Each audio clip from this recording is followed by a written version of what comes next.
Wrestling action, 11 o'clock Saturday.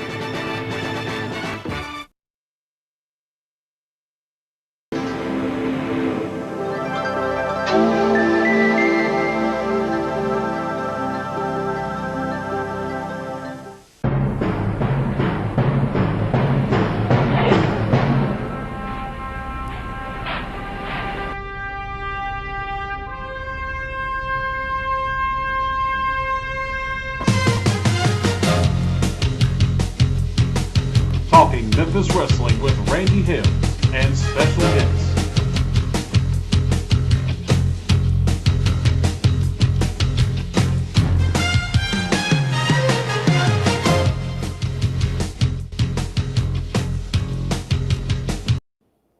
What do you think of when you think of the 4th of July, which, by the way, 2 days from now? What do you think of, people, when you think of the 4th of July? You think bang! You think explosion, booms.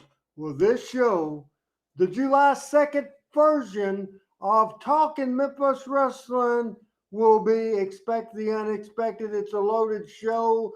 It's part 8 of our series on the most memorable moments of Memphis wrestling, and we will show from 1971, just for Pat Trammell's sake and for everybody else, all the audience in there, as we're not getting anybody saying hello to me. You guys comment.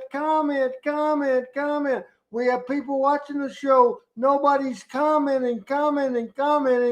It's Expect the Unexpected, as all 3 members of the panel are here, and we're going to start, and I'm going to let him have his first take. But first, I have a question, as I will for him and Chris as well. Pat Trammell, come on in and tell everybody, because I know yours is exciting. I know yours is Expect the Unexpected. I know you're about to make a hot tag on somebody.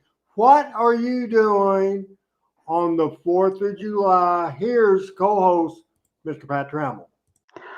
Well, I'm going to get up and I guess eat a hot dog like everybody else and watch TV, and then I'm getting on an airplane and getting out of here. So, is it kayfabe where you're going? No, it's not kayfabe. I'm going to Scotland. Oh, my goodness. Can I go? Sure. Come on.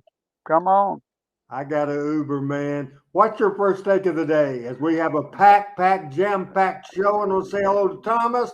He's in the house. Thomas is talking to us if nobody else is. My first take is I am really excited because usually you make me do the jobber stuff, the enhancement talent stuff on this show, but you're giving me the honor of introducing and talking about one of the most groundbreaking matches, not only in Memphis wrestling history, but in all of wrestling history. And so for that, my first take is I'm excited to be here for that. Very good. We're excited about you. I may yell at you tomorrow and make you a hot tag, if you know what that means. Hot tag to Mr. Chris Ellis. All South. right, here's Chris Ellis in the house from Southside, Arkansas.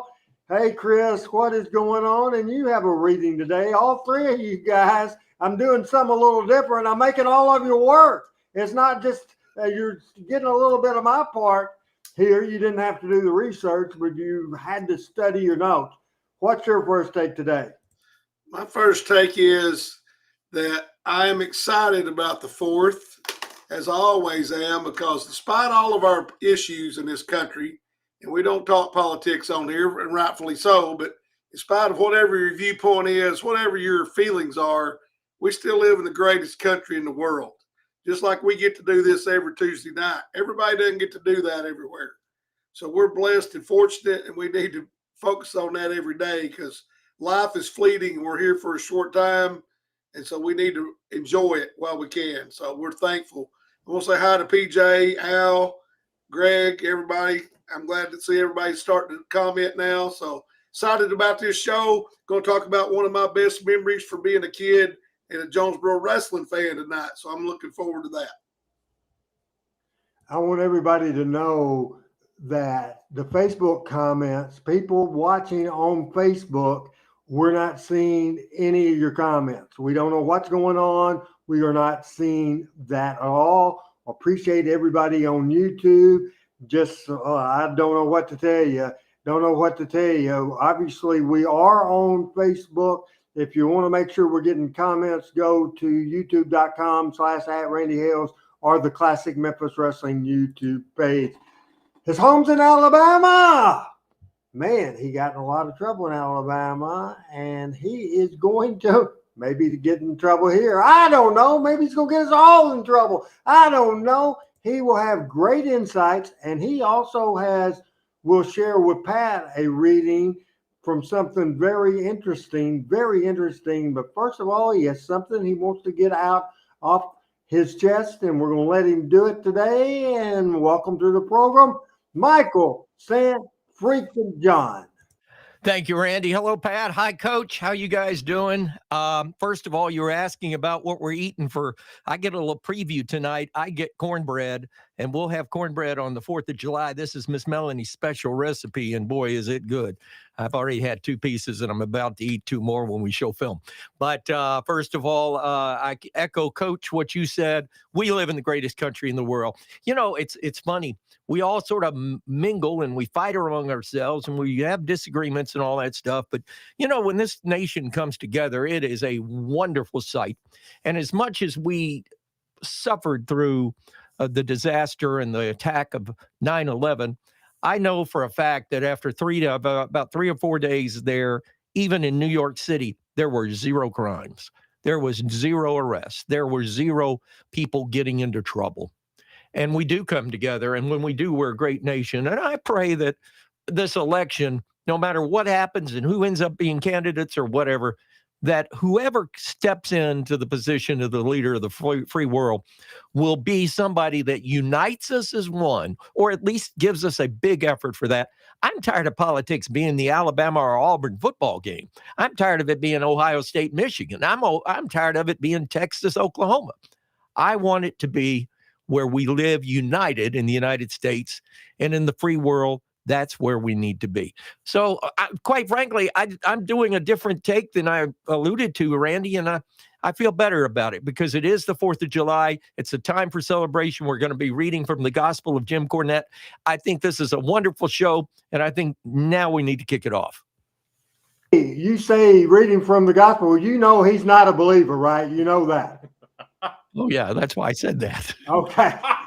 All right. Apparently, we have one person from Facebook commenting, so it was better than it was. I want to tell everybody the Randy Hales story, not the whole story, or we'll be on here for 62 years. Anyway, I want to tell you, I grew up at the American Legion Arena on Washington Street in Jonesboro, Arkansas. It was an old building that had been ran from the late 50s on. Then in 1979, they were tearing it down because right behind it, they were building the Arthur Branch Auditorium, a state-of-the-art at the time facility that held almost twice what the old, ragged, terrible American Legion Arena with a wash tub as a ring light that they used to, Tommy Rich used to, when he took a backdrop, used to bust the dadgum lights out of them, and then they'd be spiders and bugs and everything. It was the greatest thing you've ever seen in your life. But it came a time the old lady, the old building, the old American Legion had to go away. And there was a card that was the last card at the American Legion in Jonesboro, Arkansas.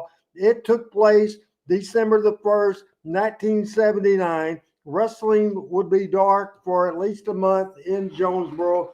The last card of the building, and here is Chris Ellis from Southside at the time from Jonesboro, Arkansas. He was there for this card, and he shares my memories of the grand old lady going away for the last time. And Chris has comments and has this card. And man, we are loaded with video today, but we wanted to get this.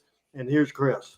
So picture in your mind, close your eyes and picture in your mind a freezing cold arena, because it wasn't central heat, air or heated, and the wash tub over the ring, 500 people present, maybe 700 at the most, for this card, December 1st, 1979. And frankly, Randy, I was there, and I thought we had more than 3 matches, but apparently not. The opening match, Eddie Marlin versus Danny Davis, who at the time was Sergeant Danny Davis and was the manager of the Blonde Bombers. In the next match was Big Red and the Holy Ghost Splash and Jarrett versus the King and Jimmy Hart. And then in the main event of the night, Southern Tag Title match, and in my opinion, one of the worst set of tag team champions in Memphis history, Hector Guerrero and Mr. Electricity was his name, but I don't know how electric he was, Steve Regal, and versus the Blonde Bombers, Larry Latham and Wayne Ferris, who went on to become the Honky Tonk Man. And it says losers leave town. So if memory serves, Regal and Guerrero lost, but I can't recall. But my biggest memory of all that is, Randy stole my thunder a little bit, we didn't have wrestling for over a month, right at a month, maybe 6 weeks. And that was, we used to have it every Saturday my whole life. Like, I don't remember it ever bit not happening. So for it to be that, it's like forever before we had wrestling again, because we lived for that in Jonesboro, Arkansas back in 1979. I think RH would agree. I would agree, and it was sad, but didn't last long. Real quick, that card, the last night of the old American Legion Arena in Jonesboro, Arkansas. Pat, your thoughts? I don't know who Big Red was, but yeah, that's kind of a short card. But now, so the arena was shut down, and then did you move where the wrestling matches were after that? They built a new building right in front of it, so part of it was in construction anyway. So that's why it didn't take long to move back. Gotcha. Now, was Big Red a manager type? No, he was a 400-pound, and maybe we can have Adam look and see if we can find. Well, that's interesting, because Lawler was basically wrestling by himself, right? Yeah, and that would have been Jimmy Hart's first favorite thing, as we'll try to get. Michael, do you remember a couple of things? Do you remember Big Red? He was horrible, one of the worst wrestlers I've ever seen. And do you have any experience of being at a wrestling event that was a closing night for wrestling at that particular venue? I was, and I had the opportunity and the honor of calling the last match at the 2 Nashville arenas. First of all, back in 1978, when the Nick Goulet's Wrestling moved from the old building, which was the old women's building, part of the Fairgrounds complex in Nashville, over to the new wrestling arena, or sports arena as they called it, which Mr. Nick himself had a hand in laying out as to what it was and how it was. And it was at the time, it was tremendous. It was a perfect building for wrestling, especially for a territory kind of wrestling, because it sat about 1,500, including the upper stairs. the dressing rooms were on either side. They had two on the opposite sides of the dressing room in the corners. They had the souvenirs and concession stands. So I closed that building, and then I had the opportunity to be at the final wrestling match about 4 years ago, maybe 5 years ago now, in Nashville, that they tore down that sports arena that I had done the first match in. And I had the honor of doing the last match in, thanks to Tommy Dreamer and the guys that put that together. And now that's the home of the Nashville FC soccer team. So the answer to the question, long answer to a short question, yes, sir, but not once, but twice. Very good thoughts right now, as I'm going to tell everybody exactly what we'll have on this show today, as we're trying to load a picture of Big Red, because not my idea, Kevin Lawler inducted him in the Memphis Wrestling Hall of Fame. Today, we will be showing the historic first ever scaffold match in professional wrestling. It evolved all throughout the years, but we'll see Jarrett and Don Greene, 24 minutes, but from Louisville, Kentucky in 1971. A great scaffold match.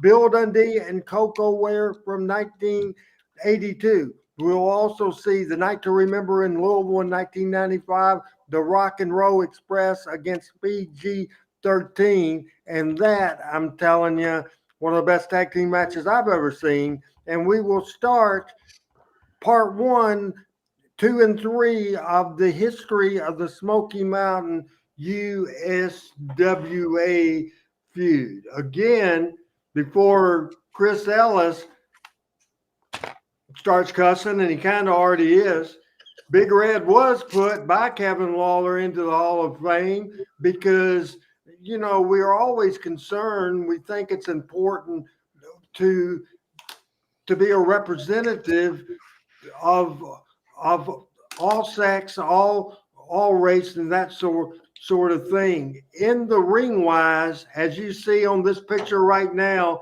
Big Red Reese, who was also, when Robert Fuller was booking, teamed with Robert Fuller for Georgia Championship Wrestling. There's the picture of Big Red. Pat, now, do you know who Big Red is, or are you still in the dark? Still in the dark. How about you, Chris? Maybe I've seen him wrestle, but I don't recall. How about you, Chris? If you saw him, you'd remember. No, you hadn't seen him wrestle, and if you've seen him in the ring. Man, this is a rough crowd tonight. Let's say this. I agree with what RH said, but is Leroy Brown in the Memphis Hall of Fame? Is Kareem Muhammad in the Memphis Hall of Fame? Is Bearcat Brown in the Memphis Hall of Fame? If none of them three are in, this cat can't be in there. Well, he is in there on a Jerry Lawler promoted show. Mabel is in. Junkyard Dog is in. Yeah. Mark Henry came through the territory too, and he became a big star. And I agree with everything you said, Coach, but I'd add one more. Bearcat Wright. Bearcat Wright made quite a name in Memphis in the 60s and early 70s. Corey Macklin in, Brickhouse Brown in, Reggie B. Fine is in, Kamal is in, Rocky Johnson is in. I did not say it. Reggie B. Fine is in as well. Mabel, of course, is in, and we're scrolling up to look at this list right now. And of course, the Snowman is in. The Snowman is. I tell Kevin Lawler all the time, the Hall of Fame didn't get screwed up until I agreed with pressure from Adam. By the way, Adam's in the house. Adam, say hello. Adam's birthday was the other day. Say hi, Adam. You're not on the screen, but you could be. You see his hand. He is in the house. I can tell you, Adam likes Kevin Lawler, and he really does. And he puts up with him. He really does. I guess what are you doing, Pat? I didn't realize it was on camera. I was setting up my notes so I could see them. But anyway, go ahead. Boy, this show's wide open tonight. And by the way, Adam, thanks for giving us a hand. Yeah. Anytime. That is great. And we have the picture of the article from Jim Cornette's book, Tuesday Night at the Gardens. And as we are going to do a reading here, and through my notes, I am not sure on who I had starting out the reading. So I have to look at, I think, here we go. We'll start out the reading with Pat Trammell. This is from Adam. See if you can find Tuesday Night at the Gardens. Do you see it anywhere over there? Oh, it's over here. So Jim Cornette's book, I got it. You tell me when it's centered. Okay. Can they see? Yeah, let me come out of it and we'll go full screen. Okay, we go screen. This is the great Jim Cornette book. You can go to markjamesbooks.com, Amazon. It's just a great book. And I am, if I can find it. I know this isn't perfect TV. Guys, you have a lot of stuff. Jim Cornette gave me this. He signed it for me. And Adam, I want you to read the inscription from Jim Cornette to me.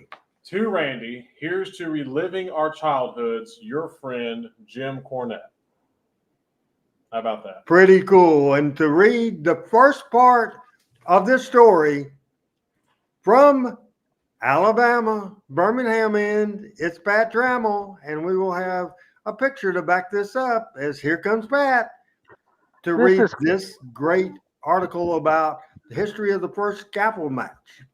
Pat? To quote Jim Cornette, this is the most famous match in the history of Louisville wrestling. There's been major WWE events in Louisville, but if you count folks who were there, who said they were there, who heard or saw about it on TV, and folks who claimed they were there, this is the match. Jarrett created it to eliminate outside interference. In looking at the film, the match long on drama and high on heat, but low on action. The heat from the crowd at most hints of drama, and the heat was remarkable. Jarrett puts on an amazing performance, especially considering how much time he spent hanging upside down. Greene was amazing as he was up for anything. Referee Tommy Marlin had to climb up the ladder to raise the winner's hand. The ring announcer, who did play-by-play, had to be prodded at end to say Don Greene had broke his wrist. Back in those days, the announcer was not smart to the business. Your thoughts, Chris Ellis, on Pat's reading today before we get to Michael St. John? Well, I think once again it shows Jerry Jarrett's acumen for the business and understanding and doing things the Memphis style, maybe, or the Louisville style in this case, that territory style. And then I was a Don Greene fan. He was one of my first heel guys that I really liked.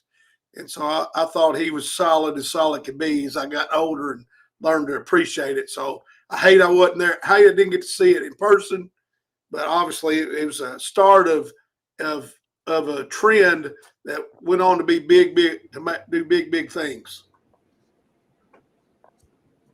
Very good, Pat. So we heard we haven't heard Michael's thoughts yet on Pat's reading. Go ahead. Just real quick, the ring announcer, just that Courtney was referencing, was Johnny Randolph. And Johnny Randolph was there, and he had to be prodded to mention that Al Greene broke his wrist. But I agree with what Coach said. Al Greene was a tremendous performer in and out of the ring. You know, we've talked about Don Greene, rather, and Al Greene is his quote-unquote brother in the tag team. Later became a great singles wrestler. Just to sort of, I guess they played off of each other. But when you go back and you chisel in the early 60s or late 60s, early 70s Mount Rushmore of Goulas Welch wrestling, I think you would put both Don and Al Greene on that. Very good, everybody. We're still having issues. We've seen one comment from Facebook. We know you're reading. Apologize. If you want to go to our YouTube channels, we can see them there. We have no idea what is going on here. We will see that scaffold match in its entirety in a few minutes. But first of all, here's Michael St. John to have more information from Jim Cornette. Here's Mike. As from the Gospel of Cornette, just as chapter 2, as far as the attendance, you can see very few empty seats. It was not a sellout. It was very close. The first 3 rows, the Golden Circle, were $10 in 1971. That would have been the biggest gate in Louisville until major ticket increases in 1983. Business was strong all over. Every major city, Louisville, Evansville, Lexington, Memphis, Chattanooga, Nashville, and Birmingham, were all doing sellouts during record business during this time. Even though this was the first official scaffold match, Jerry Jarrett had experimented with the idea back in May of 1969 in Memphis. This idea, by the way, had been used in the American Gladiator show of that era on TV. Jarrett booked a gladiator pit match featuring Johnny Walker, a.k.a. Mr. Wrestling 2, and Johnny Long wrestling on planks 18 feet wide, 8 feet above the ground. The idea was shelved until match made a bigger, brighter, and more dangerous 2 years later. Pat, your thoughts on that part? Well, I really didn't know what the genesis of the scaffold match was, but that does make sense. The 18 feet planks, 8 feet above the ground, was a precursor to that, for sure. Before we get into watching the matches, and that one graphic you had up there, not the book, but the other graphic, Adam, if you will put that up. And I will tell you that the first scaffold match ever was on August the 15th, 1971, and it's the top of newspaper ad, on the very top. This card, which reportedly was a sellout, opened with Miss Jerry Lee and Sarah Lee, the wife of Corsica Joe, against Cora Combs and Barbara Galinto, who was the wife of Mario Galinto. The third match on the night was the Alaskans there at the Louisville Convention Center, later to be called the Louisville Gardens. The Alaskans against Dennis Hall and Oni Wiki Wiki. We heard that name last week. The next match was the interns, the Dr. Ken Ramey, against the tag team of Eddie Marlin and the big Bearcat Brown. That would have been just a great match. The fourth match of the night, and this was 1971, people. This was 1971. Al Greene and Sir Steve Clements against Jackie Fargo and Tojo Yamamoto. This is on the first page of the notes. I have read 4 matches. I'm having trouble with my voice, Michael. Can you start with the 5th match on that Louisville card and read the last 2 matches for me? The Von Brauners, Carl and Kurt Von Brauner with Gentleman Saul Weingroff in their corner against Robert Fuller and Wilbur Snyder, who came down from Indiana. Of course, he was running the Indianapolis territory. I just put cornbread in my mouth. I apologize to you guys. Scaffold match, main event of the evening, Don Greene versus Jerry Jarrett, 15 feet in the air, wrestling on a 2-foot board, must knock the opponent off the board to ring twice, is what it says, I think, to win. So the question I have, Mario Galinto's wife is on this card. Jerry Jarrett's on this card. The question I have, was this before or after Mario Galinto tried to kill Jerry Jarrett? It had to be before. Had to be before. Don't you think? Yeah, as early as this was. This was 1971, and I always heard the Galinto thing, and I just listened to an interview with Jim Cornette about it, and he was saying 72 for the Galinto fight. Hey, somebody else, the same guy, Carlton Steve Robb, for some reason, Facebook people, I'm not ignoring you. I just don't see you except for Carlton Steve Robb. So what did you think about that card there, Pat? Then we'll I thought the middle of that card was a Birmingham Boutwell Auditorium card. The interns with Dr. Ken Ramey, with Bearcat in there, and Tojo and Fargo against Greene and Sir Steve Clements, and the third, the Von Brauners and Gentleman Saul. They were Birmingham mainstays. What do you think, Chris? Well, I think the interns and Eddie and Bearcat Brown in the third match, that's a main event. I mean, that's a main event anywhere. For them to be in the third match of 6, that's pretty amazing. That and I don't know. I was a kid, obviously, but I don't know what Wilbur Schneider would draw in this part of the world. Maybe I'm totally wrong, but I mean, he's Indianapolis, Bruiser, all that stuff.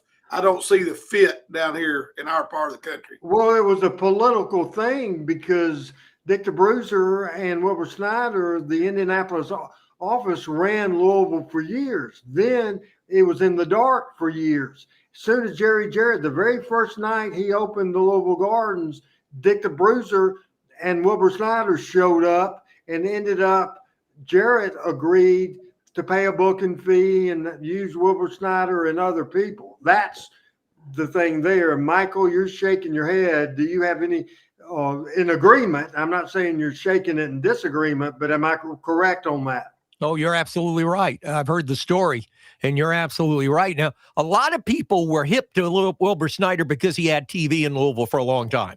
So the Bruiser had TV on channel 41, I think it was, or maybe 27.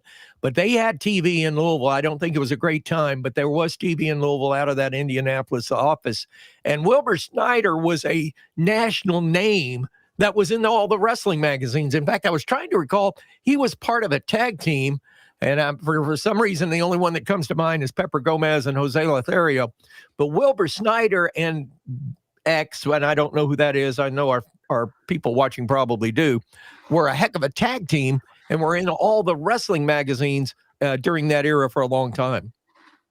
Now, I want you to go back to the notes, Michael, and I want you, before we go to this film, and it will be film, and remember, this happened in 1971, the second paragraph, quoting Cornette, the second paragraph, because this is a warning, what you're about to see, people, on this thing. Michael, if you will share that again, the second paragraph.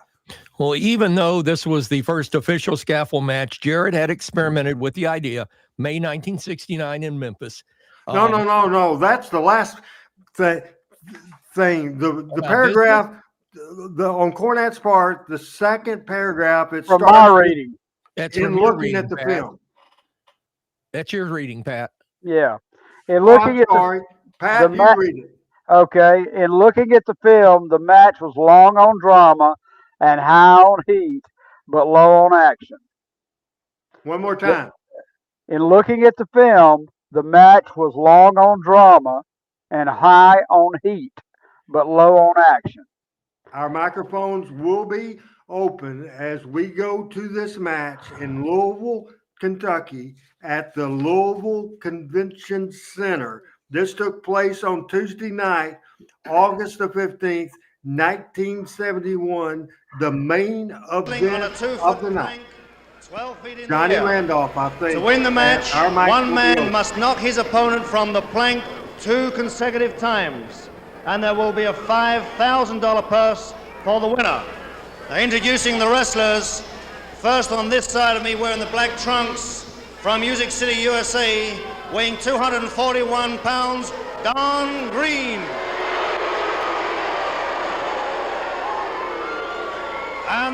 And the challenge from his opponent. This was not from lit for Nashville, TV. Tennessee, realize weighing this is dark. 198 pounds. Would you welcome Jerry Jarrett?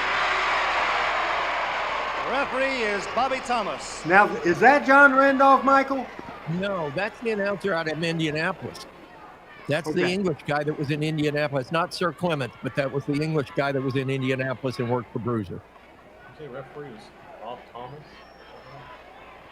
I don't recognize Now, the referee. interesting thing, the referee announced as Bob Thomas, that is actually Tommy Marley, because his brother wrestled he refereed in the beginning. I don't know if you knew this. When Thomas first started refereeing, they called him Bobby Thomas, Michael. Yeah, I think that was his middle name, or I think he was Robert Thomas Marlin. It's pretty dangerous just in the ringside when we have some of these wild tag matches. And believe me, sitting down here with these two, You know, I could see where this was low on action, but the two guys are on the board. It's a fearing thing. If it would have been me up there, I'd have been low on action. The bell sounding for the I'm first, with you. Fast forward. How about that bell? And this is a feud like that's been that going bell. on between Jarrett and Don Greene for a long Double time. check the people on YouTube. I haven't seen a comment. This is the pinnacle. This is the later. outcome of this Maybe match. everybody As I just said watching before, there is this a history. $5,000 purse to the winner. This history from But August to the get this 15th, purse, they must, one wrestler must 1979. knock the other wrestler down I 2 learned times. something. The next Scaffold match we will see in just a few minutes. I learned something during that introduction. This I ball knew of these Jerry men is Jarrett just was a 2 feet popular apart. babyface, but I was Very, too very small to dangerous call it. match. But I didn't, when I heard that cheer from the audience, I mean, that was Tommy Rich level of cheers. Yeah. I mean, I didn't realize Jerry was on that level as far as In popularity. Louisville. He Yeah, was that's over what I mean. everywhere, but in Louisville was his time. I would say that Jerry Jarrett was over more than Tojo, over more than Fargo, over more than anybody of that era in that one town. Yeah, Do you agree, Michael? Yeah, and that's an underground or an underdog town. I mean, they've had that for years. I mean, they've always been the underdog, if you would. Muhammad Ali had when he was Cassius Clay, the underdog. They all got behind him. In horse racing, the underdog, the long shots, they're all about that. Louisville has always been an underdog town. They are always full for the underdog. And Jerry, being as small and as young as he was cast in that role. Oh, Jarrett had a headlock with Don Greene punched him in the head. He's punched him again in the head using a fist. And pulling his I head. can't help but feel a sense of irony that Cornette wrote this about this match. The worst injury I ever saw in the Scaffold match was Cornette. Yes. He blew his knee out. Blew out both knees. With Bobby and Dennis, I think they're working with Ricky and Robert. But that's ironic that Cornette was there for this one, wrote about it, and then that's the worst injury I've seen. Now, Michael, this is the drama Cornette writes about. Now, Jarrett's fixing to hang, and how much an athlete, how strong he has to be. Like he's using his legs here. Look how athletic and how strong. This is very impressive feat of strength, Michael. Absolutely. But Jerry was a good athlete. There was no argument that Jerry was an athlete. It was just that he was small. That was the only knock.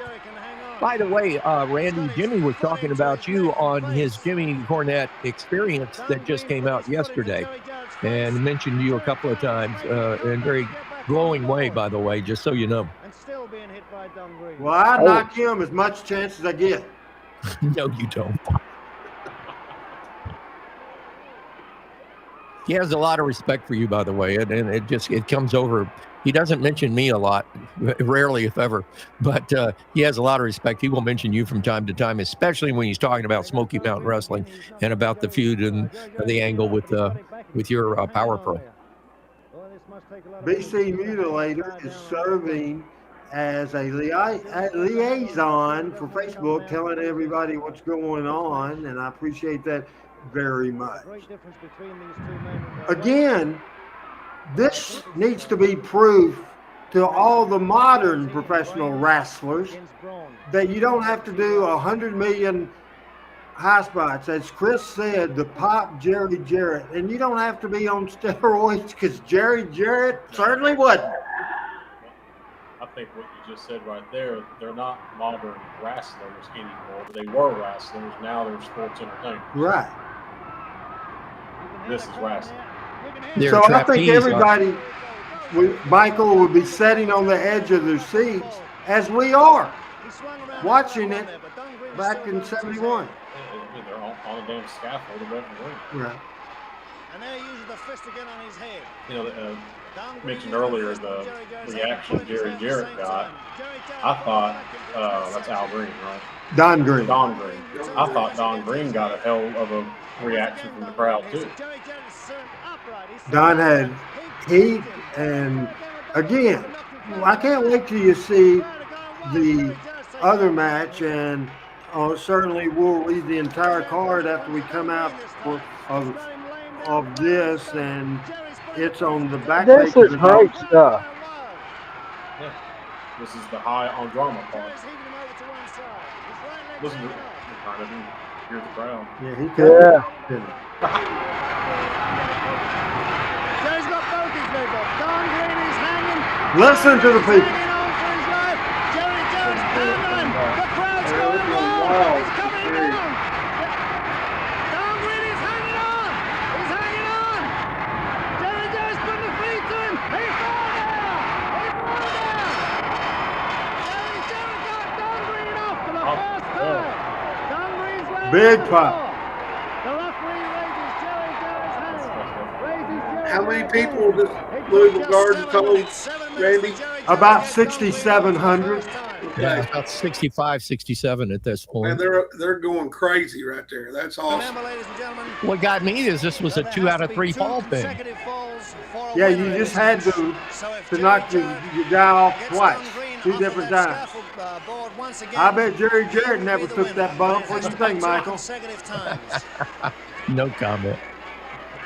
RH and Michael may can answer this. Back in the day, 2 out of 3 falls was common, but it transitioned in the early 70s. Is it due to TV or what's it due to? Why did it change? Actually, they just got away from it, and Waller liked more matches on the card, even though a 2 out of 3 fall match really gave you 3 matches. But if it went 3 falls, when Waller booked the first time, he was the start of eliminating the 2 out of 3 fall match. I blame Waller. Michael, I want to ask you something. Am I correct in this? In Birmingham in the late 60s, early 70s, when they had 2 out of 3 falls, the wrestlers would go back to the dressing room and then come back out. Absolutely, because it gave time for the people to go to the bathroom and buy snacks and Coca-Cola and all that good stuff. Okay. Absolutely. The format on the original 1-hour TVs that Nick did was there would be a 1-fall match to start the card, to start the TV show. And then they would do, at the end of that match, they would do a promo for what was coming up at the Powell Auditorium or the City Auditorium in Chattanooga or the Fairgrounds Arena in Nashville. And they would do an art card, and there'd be pictures, the publicity pictures of the wrestlers on the art card. And Nick would be there with Sterling Brewer or with Harry Thornton or with Smiling Jack Simpson, and they'd be, okay, in the first match it's so-and-so, so-and-so. So after that, they'd do a commercial, then they'd come to the main event of the wrestling on TV, 2 out of 3 falls with time limit remaining. And normally, if it was going to go 3 falls, you would get a short fall. Either first fall or second fall would be a minute, 90 seconds maybe at best. But if not, you would get a 2-fall win for somebody. But that was the format on TV for a long time before it changed. And I think, Randy, just to play your point, I think that was also initiated by the NWA office in St. Louis when they made the World Championship, which had to be 2 out of 3 falls. And I want to say it was after Kiniski, before Funk, Dory, but they made it a 1-fall championship match, and that changed the whole concept of the 1 fall versus 2 out of 3. Yes, I believe you have a great point there. That's a different story. Don Greene doesn't like that. He's punched him in the head, punched Jerry Jarrett in the head and knocked him back. And using the chain again. Was that because of the extra length of time Memphis TV was on? Yes, that's exactly right. And it was not called 2 out of 3 fall. It was sold as expiration of times. It could go as many falls as possible until TV time ran out. If you remember that, Mike. Yeah, that came a little bit later on in the early 70s. It went to that. But I want to say the 1-fall trend started in about 74, maybe 75, because I do remember that there was a big change with the world title changing hands, and I believe it was at the Kiel Auditorium in St. Louis, where for the first time ever, the championship was determined in a one-fall match versus a 2-out-of-3-fall match. And they're behind Jarrett. They're all screaming, "Go, Jarrett, go!" I mean, this is Tommy Rich Atlanta level, and I did not realize that till tonight. May I make a comment about the Louisville Gardens? Yes. Of all the buildings that we ran, in my opinion, the Louisville Gardens was the loudest building because the roof or the roof structure was and forgive me if I'm saying this wrong, but was a false ceiling, and that the actual auditorium, the actual building itself, was a domed or looked like an airplane hangar, as the best I can recall. But then they had a false ceiling that dropped down, and it kept that noise down on you. And that was, I know, in the shows that I was privileged to record up there, and some with Randy West, the noise on my microphone, I had to work the microphone claws because that noise was really loud because it was a loud building. Yes. You always said that was one of your favorites. Oh, it was not one of the. Your favorite building? Louisville Gardens was my favorite building in the territory. Now, Memphis, when it was a sellout, no comparison to anybody. But on a regular basis, Louisville was my favorite. Hope Randy West is watching today. If he was, if he is, we can't see his comments because we're having trouble. There's one guy, Carlton Rob, who can see his comments. And now Adam's looking on his phone to see if Randy West is in the house. But again, he is watching. If I question to Randy West, and Adam will monitor on his phone your answer. Randy, who would you think filmed this match? Would it have been Mike Duncan? And maybe, Michael, you know, this was before the days of Mike Shields, correct? I think it was Mike Duncan. I really do. And again, it's a one-camera shot from the balcony. I can't see what it is. He's got something in his hand. FYI on the show, I cannot find the feed on Twitter, and normally I monitor the Twitter feed while we're doing this, and for some reason I am not picking it up on Twitter. All I'm seeing is YouTube.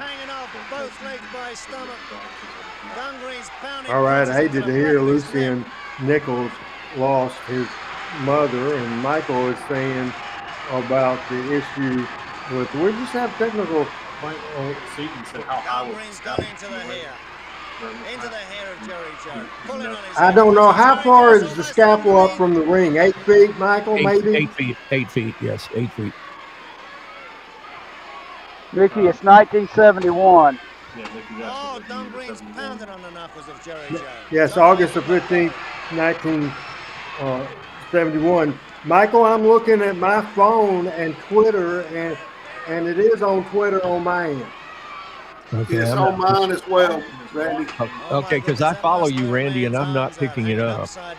And I normally have it right here. I think Carlton's watching either on the Hall of Fame page.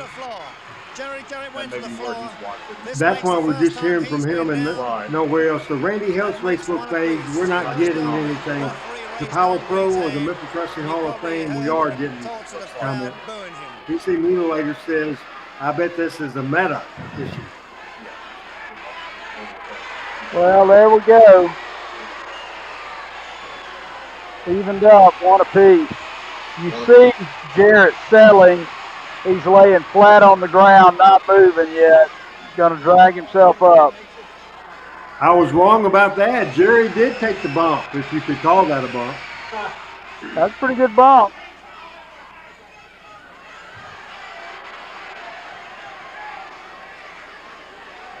Michael, have you ever seen this in its entirety as we're looking at about 8 minutes and 40 seconds left in this match? No, sir, I have not. I have seen some highlights of this. I've never seen the whole thing. This is not part of the match, and now he's picked up a chain. The referee's I love the way Don Green's working this. Comes down, consummate heel, gonna get him while he's down. Fans are going nuts. Referee's having to keep him off of him. It's great. Frank, are you watching on the Randy Hales Facebook or the Power Pro Facebook or the Memphis Wrestling Hall of Fame Facebook?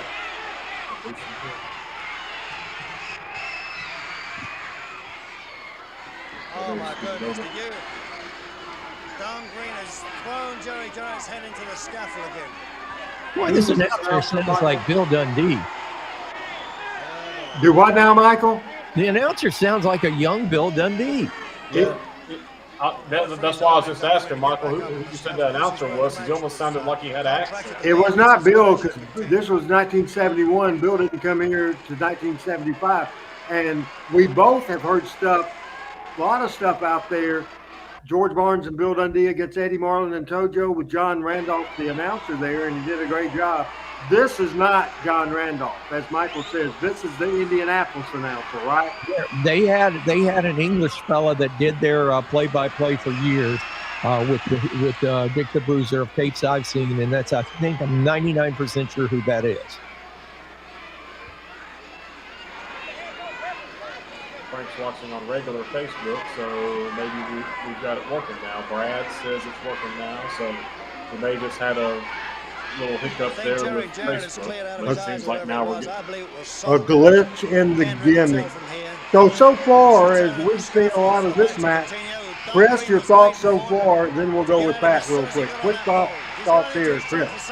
Well, I mean, I mentioned it twice. Fought for Jerry Jarrett, and then Don's heel act there hit him while he was down, tipped the crowd into frenzy while they were, and I know we don't use the term rest hold. I learned that 3 years ago. But they're kind of getting their second wind in between falls, and Don's working the crowd into keeping them in a frenzy by running Jerry into the post. Just great. I mean, it's 50-something years ago, and it's just fantastic. Are you enjoying this, Pat?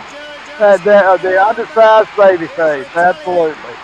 And, we talked earlier, and Cornette talked about how, there wasn't a lot of action, but yeah, this is a lot of action. It's high drama to me.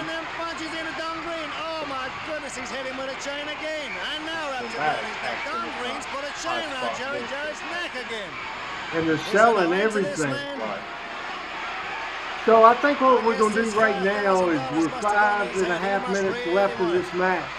Let's just lay out audio till we come out of this, and let's go to the Louisville announcer or the Indianapolis announcer, and let's listen to the commentary here, and we're going up the volume right now. Don Greene came off first. Jerry Jarrett came off second. If Jerry Jarrett can get Don Greene off the mat, if he can get him off this time, he'll be the winner. Jerry Jarrett's fighting fire with fire. He's got the man. Jerry Jarrett's got this Don Greene by his beard, I believe. It looks like he's got him by his beard.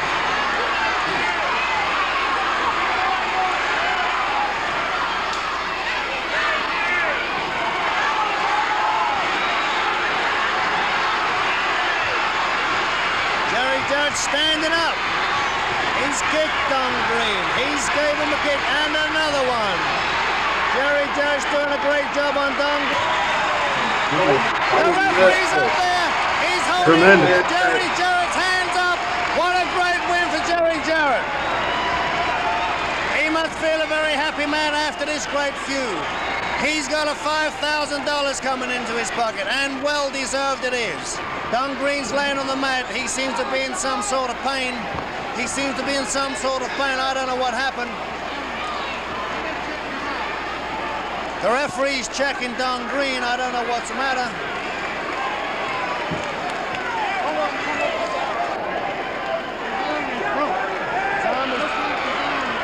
Remember, the announcer was not smart to the business. According to Cornette, however, Dick the Bruiser is who he worked for, according to Michael, and so Bruiser's an old school guy.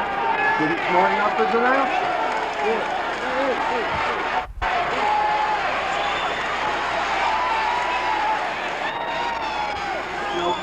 Somebody made a point a while ago about they didn't do a lot. It was very exciting. In today's world, they'd do a triple somersault now and land on him, and then he'd kick out at 2.5. I'm going to agree with TJ on this. I'm not generally a big fan of live wrestling that's not TV with an announcer, but the announcer here brought so much to this match. It was great. Michael can speak of the fact that when the announcer, because this is the first Scaffold match in history, the announcer didn't know what to expect. He hadn't seen it before. So as a shoot, he was excited. That helps the announcer, Michael, when you don't know what's happening. Hey, I always love not knowing. And to this day, I mean, it's like if you're going to make it real, like football, baseball, afterbirth, let me know if I need to get out of the way. But other than that, keep me in the dark. Al Tuttle has a comment. He says in parentheses in the Rock's voice, and Al Tuttle says, finally, comments have come back to Facebook. How's that, Al? The people are still with this, guys. Look at the crowd. Everybody's still selling. It was a wrestling done right is done with danger. How can this not be? And wait till you see, it'll be more action and more drama as well. Yeah, I got to pop out of the house. I still have it there. $10 ticket to be at ringside in 1971. I'd pay 10. I know, but what would that be the equivalent of today? $100? $100 probably or more. Cornette's good with that. I don't have my phone with me. Well, I'll tell you this. I would live at Vanderbilt from Monday or from Sunday night at 9 o'clock until Friday afternoon at 6 o'clock on $20. And that was the 1971. Well, there you go. A lot of ramen noodles and payback candy bars.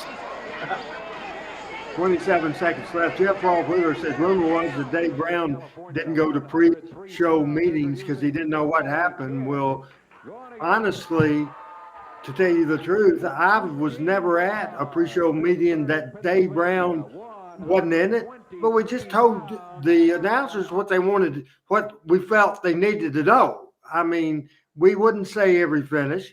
They weren't in the meetings where we went over the matches at all. Never, ever.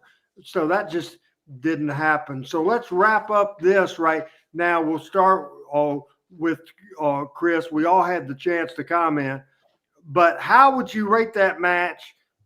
School, you're a school superintendent. If you were grading that match, maybe on a curve or however you want to do it, what would you give this, seeing it for the first time? Chris Ellis. I'd give it an A. I mean, I was sitting here thinking before you told me to do that. I don't know what Meltzer uses for 5 stars. I'd give that a 5-star because the crowd was still into it when they went back to the dressing room. And I mean, Jarrett was over like unbelievable. And the action, the way they worked off each other was incredible. And I'm sure they didn't practice it before they went to the ring. So it was absolutely awesome. You know, Meltzer would have rated that because there was not high spots, that sort of thing. He would have rated a dud. He really would have. That proves how insane he is. Pat, grade the match. Give your comments before we go to Michael. I had, to be honest with you, when I saw we were doing this, I had pretty low expectations. I thought it'd be kind of interesting to see for the first 2 or 3 minutes. But yeah, that's one of the more exciting things I've seen in a long time and unique. And I really, really appreciate it. I enjoyed that. Surprisingly good. I'm going to go back and watch that some more. Michael, a couple of things for you. You sum it up yourself quickly, and then I want you to go to the back page of the notes, and I want you to read the card for Memphis. The very last thing on the notes is a card for Memphis, June the 21st, 1982, and that leads into the next Scaffold match we will see on this program today. But first of all, your comments on Jarrett, Don Greene, August the 15th, 1971, the Louisville Convention Center, later the Louisville Gardens. Here's Michael St. John. Well, that was my sophomore year at Vanderbilt, and I was making a trip on Friday afternoons to Wacky Radio to sit in John Randolph's office and learn from the master, if you would. And I remember, hearing about those cards. Some of the wrestlers even appeared on the morning show with Bill Bailey back then. As the match itself, I love seeing it. I absolutely love seeing it. I give it an A-, and I'll tell you why I give it an A-. First of all, for people being on the edge of their seats, for people being, who's going to fall off the scaffold thing, it's a A+, no doubt about it. I just felt like, I think both of the guys, being it was the first time it was ever done, were afraid to take risk. And I can understand it. If I'm 8 foot in the air on an 18-foot plank, I ain't taking a lot of risk either. So, for that matter, I think the boys were a little tentative. They worked as best they could, but didn't work as well as they would if it wasn't on a scaffold. So that would be the only thing I would give it a little minus on. But I agree with the boys here.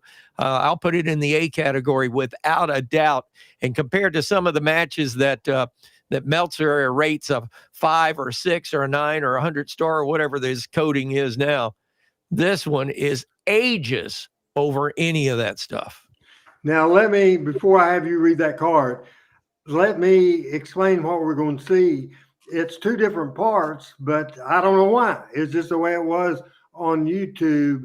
They changed the rules. The first person to be knocked down would lose the match. And so I think that was the rule, and we'll see that. This was a hot period of Memphis wrestling in 1982. And here's Michael St. John to read you the card at the Mid-South Coliseum in Memphis, Tennessee.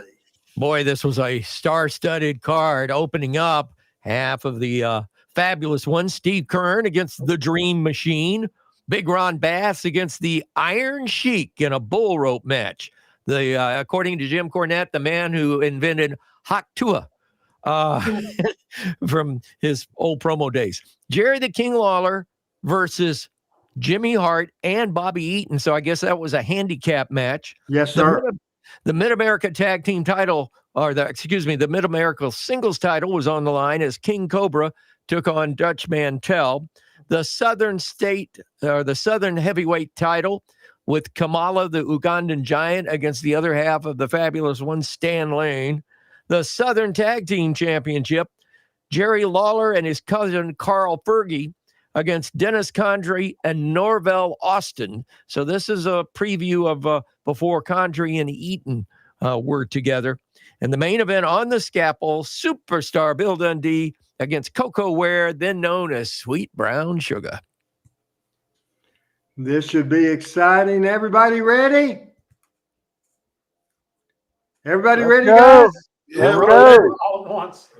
Not all at once. Yeah, I'm with Adam. Heck yeah, we're ready. Let's go. Sweet brown sugar.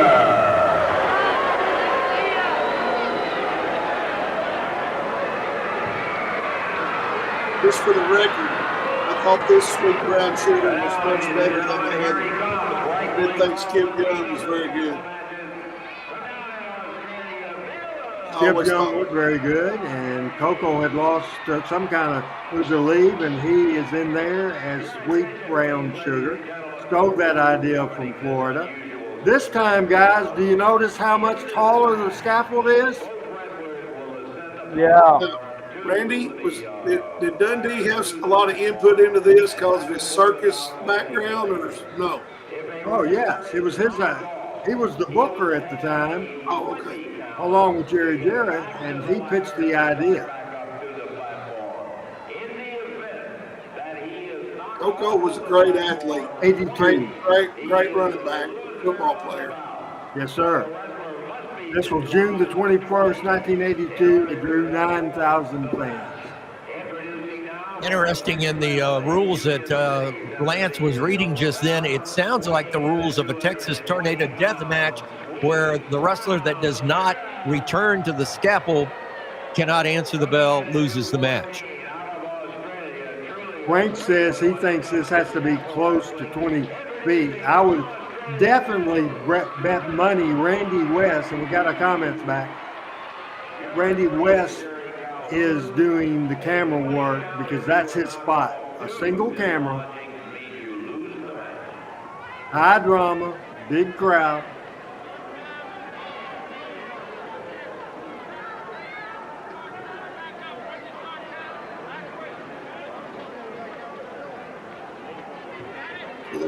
The ring apron is 3 foot off the ground, Randy. Right? Yeah. And the ropes are another. I'm just trying to get a frame of reference. Yeah. Randy, is this what you call a high spot ring? Is this a high spot ring? No, this is the regular Mid-South. It stayed at the Mid-South Coliseum. It's a stationary ring. Okay, so it's just a stationary ring. Didn't go. Okay. Are the high spot rings, are the aprons lower to the ground? Yes. This ring was 18 feet. TV was usually 16. I've seen 14. Dundee showing no fear. He goes up. The heel was being hesitant. What an athlete Koko is, former football player. BJ says she's not afraid of fights, but I'll never go up there on that scaffold. Referee Jerry Calhoun says, let's get it back up or end it. And Dundee, yeah. Billy comes over and says, let me give you a hand. Oh, yeah? I don't remember. Brown Sugar, who is not at all. I would think it would have to be. Idea of this match. That would take a while to set up.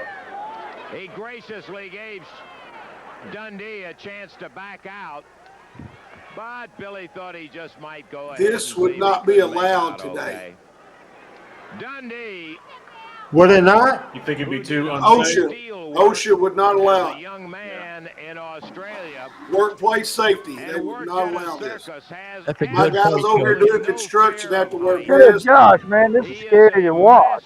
Yeah. Look at Dundee. Dundee's just unfazed by Because he feels so at home. And Brown Sugar Dundee's is got the ready day at to the surface. say, let's change Yep. our Don't minds bother him one here. bit. I think the real person here that really gets the credit is Koko. If a wrestler is Oh, knocked yeah. off the platform twice, he loses the match. I'm assuming they had not been up there until this point, right? All right. You can assume right, yes. Coco's up there right now going, crap, what have I got into? Yeah. Hope my payoff is as good as they said it was Let going me to be. tell you, If I Amen, brother. live through this. is way up in the air. Amen, brother Terry. I climbed up About one the time dream to to see see. what it looked like. Randy, let me ask you this. Was the ring itself gimmicked up with any additional padding or anything for this? No. And I was there for this match. When you get up there, it doesn't look like Because I have seen a scaffold match where they added a second ring cover with additional padding under it before the match had started. I mean, the ring was just softer for the entire night, but I didn't know if in this case it was or was not. Not that I know of. And Pat, because it's higher up there, this is much more a sense of danger, correct? Yeah, yeah, absolutely. And we saw Dundee bump there, as Adam pointed out. Billy pounding on him, trying to get him off. Sugar rights himself. Big right hand from Sugar. Ooh, It can't be very wide because they're able to straddle it. Yeah. I'm going to say it's 2 foot wide, maybe 3. For 212 pounds to fall straight down that hard and it be that flimsy, it might be a little nervous. Not really in a position to wrap It's giving more than the other one did. Yeah. I think it's just a bit Brown Sugar takes a shot from Dundee. Yeah, it cannot be more than 2 foot wide. Bill on an outside toe hold. Ooh, and Sugar kicked him right in the face. Much better lighting. Yes. Oh, man. He blasted Dundee. Billy back to the ladder. Ooh. And there he goes. And And Dundee going down. He's going to have to hit the floor, I'm sure. Calhoun. Yes, referee Jerry Calhoun. Brown sugar Pat Trammell, that scared him, thought Dundee was rolling. Pat has rushed off and gone to the bathroom. I think that scared him so much he had to go poop. He has to hit the mat. He did not, and so the count did not start. That is not one. Dundee grabs the ring, right there. the rungs rather, underneath the platform. That right there is some strength. I try to do that about 8 times every morning. Look at this. Oh, man. Sugar kicking Dundee in the head. Bill hanging on. Is it just me, or did the other match have a little bit more edge of your seat mentality to it? I don't know. I think this is riskier. It may be that we watched it first. Ooh, and Sugar Could be. Also, this reminds me, and somebody alluded to Dundee's time in the Oh. circus. This sort of reminds me more of a circus thing than the plank match. I think the first one was just more raw. He's got a 20 count to start back up the You didn't ladder. know what to expect out of it. Referee Jerry Calhoun. So, 7.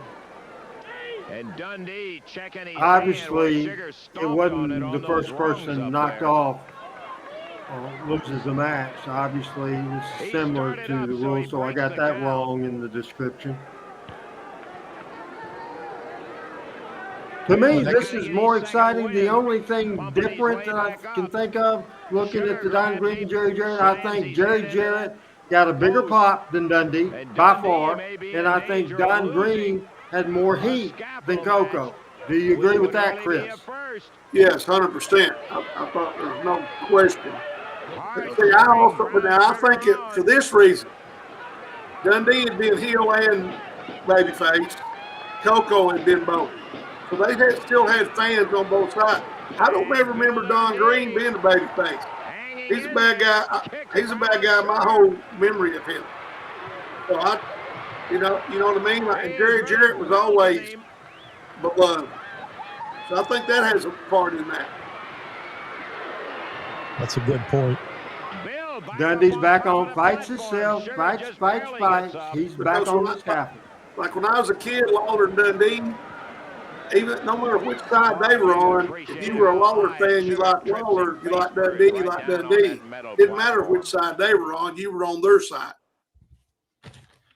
All right, that was the first part of that match. Adam is going to load the next one, and we'll start with Pat's comments about the first part of that match. Pat?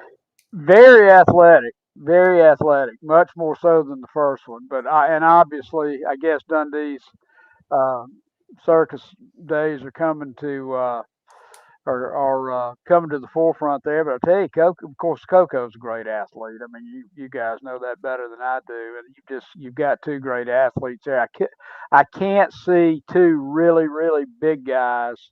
I can't see Troy Graham up there with Larry Latham.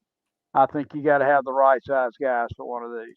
Call a friend, call a neighbor, call everybody. The second part of that match is coming up. Pat, Chris Ellis, we want to get your comments on part one of that match. Well, I think the risk factor made it exciting and tense. And I think it's pretty cool looking at the angle. The fans that are sitting up high in the Coliseum, they're looking right at it for a change, a whole different lens of their weekly seat. They're used to being so far from the action, it's right in front of them. That had to be unique. How do you grade it, Chris? Pardon me? How do you grade the match? Well, right now, I'd give it a B because I hadn't seen the whole thing yet. Okay, we'll hold up on grades then to the end of the deal. Michael, you have any more comments before we go to part two of the match? I think Chris made a great comment there about the crowd watching it from a different angle. I think that's outstanding. But I hope it gets going a little harder. We need a little bit more oomph to this one. Michael said, and this is a show about opinions, and Michael's is obviously different today than mine. I'm blown away by this match, and I think this certainly understand why the first one you wouldn't have taken risk. I'm enjoying this one more as we go into it now. This is a 9-minute, 42-second video. Dundee hurt, and he's already been off once. One more, and he's through.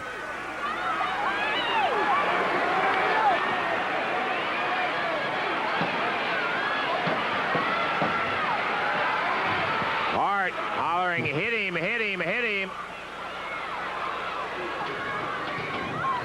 He swings. Dundee moves back, hooks the head, and he and Sugar battling at it. Billy drops an elbow. He's kicking him. He's got one leg of Sugar off.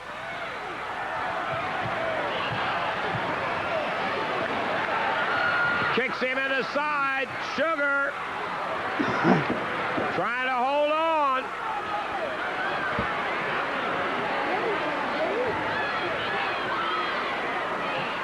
Bill gets that other leg. Ooh, he mashed Sugar's fingers. Kicked him right in the face. He's got him off the platform, but not on the floor, and now he invites him up.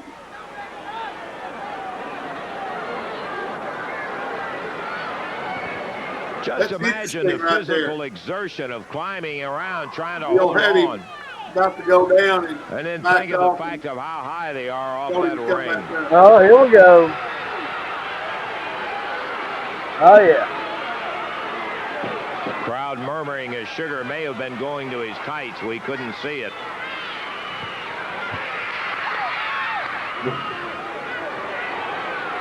Randy, I'm assuming that there are no monitors at ringside. Lance's looking up at this, right from the table. Right. Okay.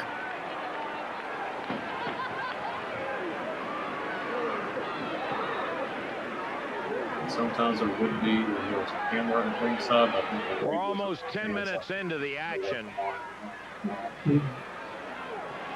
This is a fight to the finish.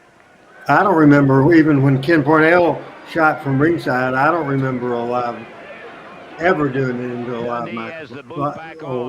Looking at a live monitor, no, ever.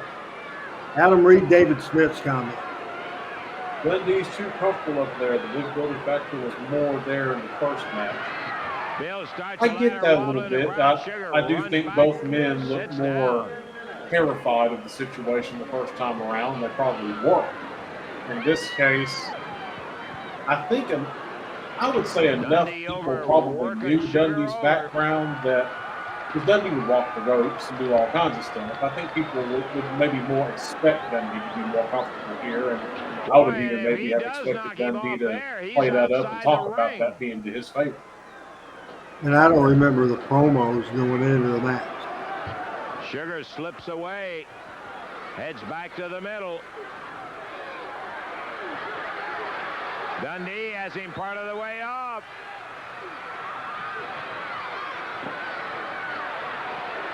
Billy trying to dislodge that other hand. We'd like to get comments, what you think about this match with the audience members. Yeah, Koko terrified right there. That's great. Like he's trying to go as low as possible before he takes that bump. And he takes the bump. One apiece. Next one. I'm surprised he landed on his feet. Yeah, almost looks like how Cornette blew his knees out. Yeah, I'm surprised Koko being the athlete he is, he didn't fall over and roll back. He has a 20 count. I don't think he's in any danger of being counted out unless he chooses to forfeit. That had to be strange for Calhoun to be down in the ring the whole time, you know? Oh, yeah. Like looking up at it, having to, you know?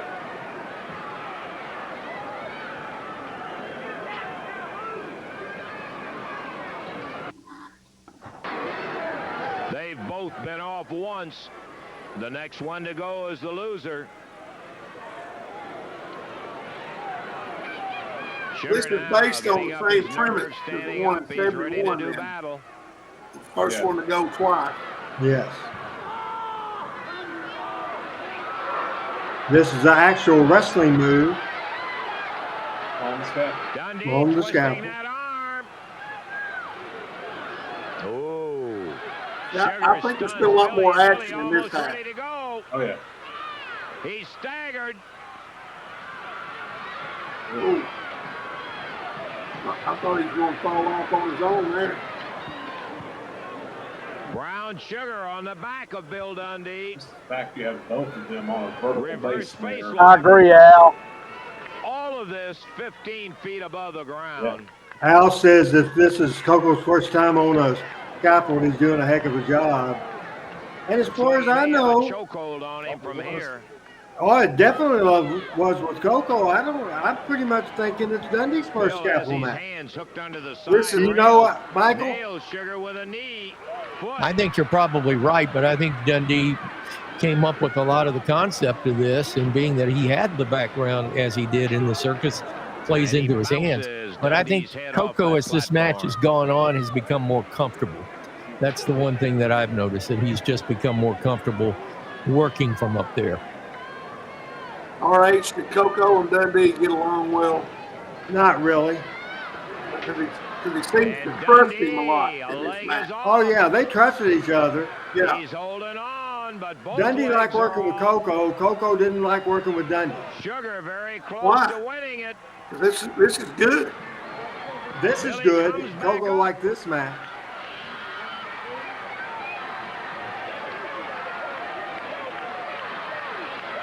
We're Koko didn't almost like a lot of 15 minutes physicality from what I action know into of him. this terrifying but spectacular. He could work like a son of a gun, and he could take scaffold bumps, match, but he and didn't like Dundee the kicks it, Sugar. hard stuff. Dundee holding on to the rod.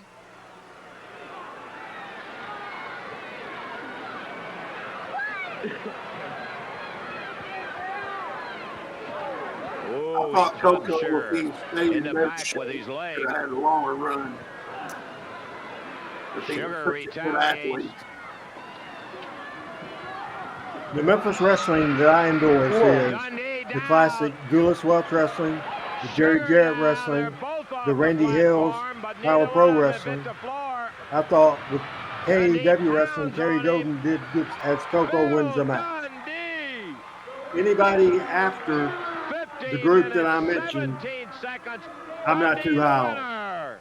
and I am familiar with. Koko lost the match.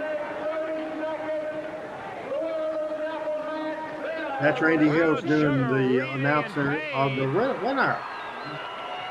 Is that hard down there? As Yes. he fell, Yeah. he hit his wrist down on a mat. And he has either hurt his wrist or his elbow or Wrist something. angle again, just like the first one. Yeah. Dundee the winner in 15-17. Sugar is hurt Or where the he main hit the event, the crowd's canvas. like, and we're out of here. So, Randy, let me ask you Winner, this from the Bill booking side. Dundee. The purpose of having them injured at the end is to tell the severity of the match or to protect their strength. It was to showcase how dangerous the match was. Absolutely. Hello, Frankie. Good to have you here on Facebook. Good to have all the Facebook people back on the show. PJ says it is Too dangerous for her. dangerous. You're right.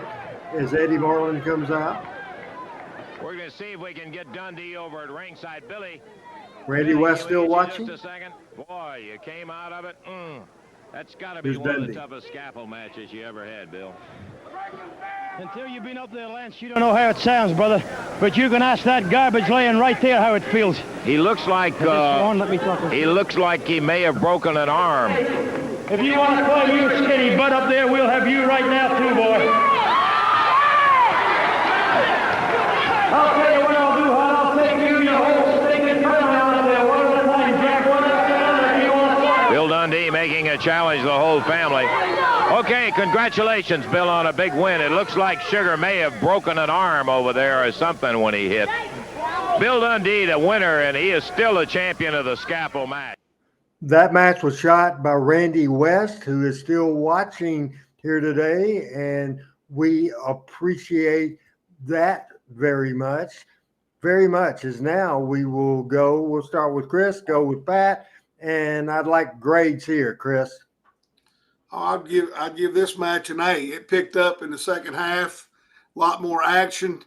The comfort, I think the comfortability, as someone mentioned earlier, as the match went longer, made for a better match. We had an arm twist, a front face lock, punches thrown, going back and forth on the scaffold. I thought it was really good.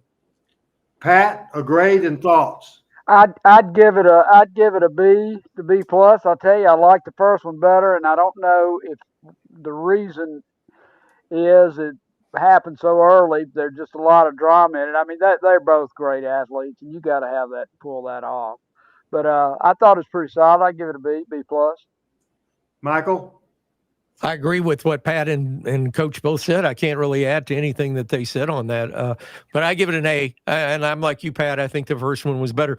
The one thing about it, though, the scaffold match led to the cage match and the top of the cage match, correct? Well, the cage match was already there, but the top of the cage match, right? It was precursor of that. Yes. I hate to say this, but my favorite top of the cage match was not Mankind going through the table, being thrown off the top of the cage. My favorite one was New Jack in that shoot with that kid that was trying to be a wrestler. And that guy was a star for Power Pro, Vic Grimes. Oh, really? Yeah. Well, I did not know that. There's a couple different New Jack things. But yeah, that's true. That's true. But that's true. The kid one was. But that was about blood. That didn't have. Yeah, the kid one was when he carved him up. Yeah, no, I'm sorry, I'm mixing the two. I apologize.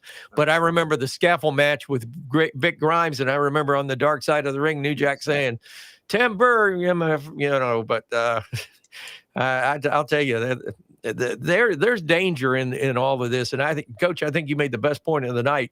In this day and time, OSHA would shut you down in a heartbeat. Well, now I talked about the trust that Koko and Bill had, that they trusted each other so they could work up there. That's why it made it good. Good point. Al Tuttle says, wasn't the scaffold in this match higher than the first match? Yeah. I think so. And yes.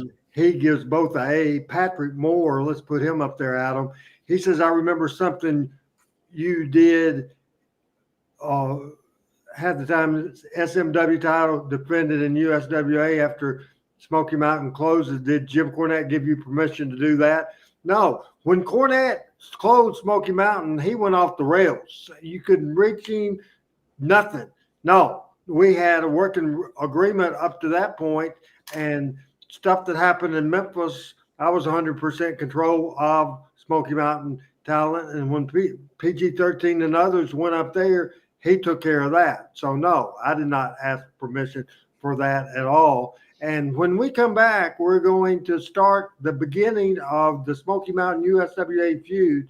But first of all, we're going to reset this show. We got probably a half an hour left, but we're going to take a little break. And Adam, before we went on the air, found a very interesting piece of business from 1996. We're going to watch that, and we'll come back then with more of Talking Memphis Wrestling on the second day of July.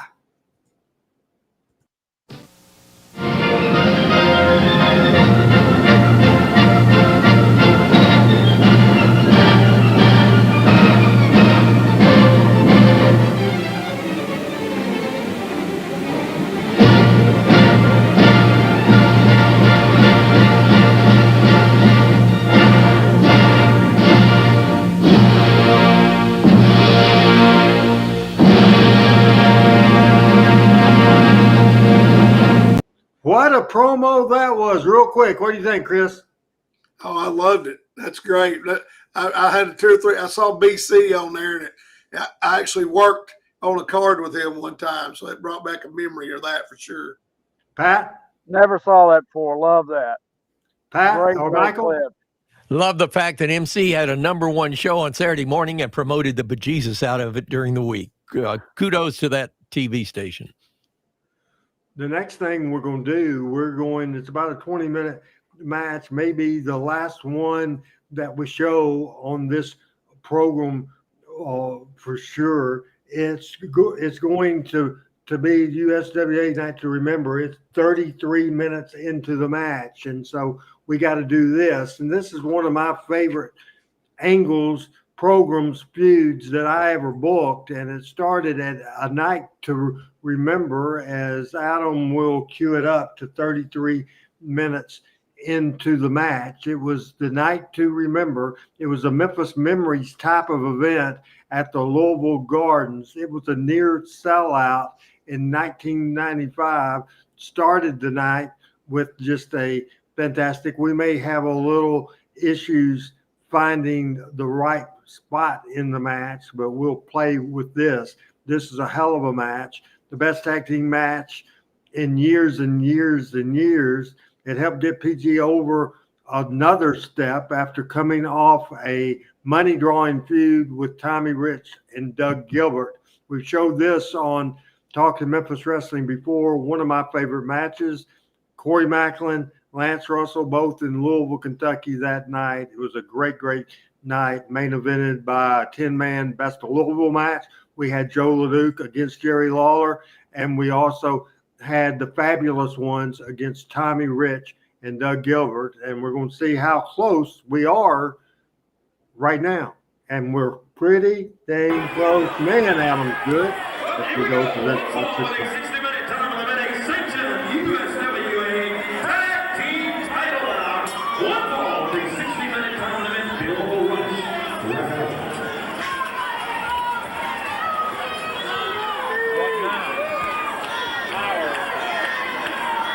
Maybe I got an off the wall question.